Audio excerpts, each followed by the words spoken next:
In this tutorial, we will be walking through how to make a withdrawal of your restaked funds. First, go to the Withdrawal tab.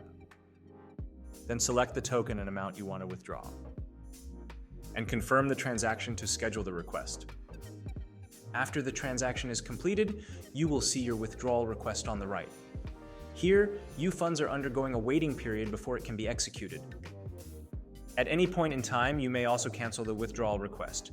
By canceling, your funds will remain being deposited. After the waiting period is completed, it will show that the request is ready for execution. Confirm the transaction to continue.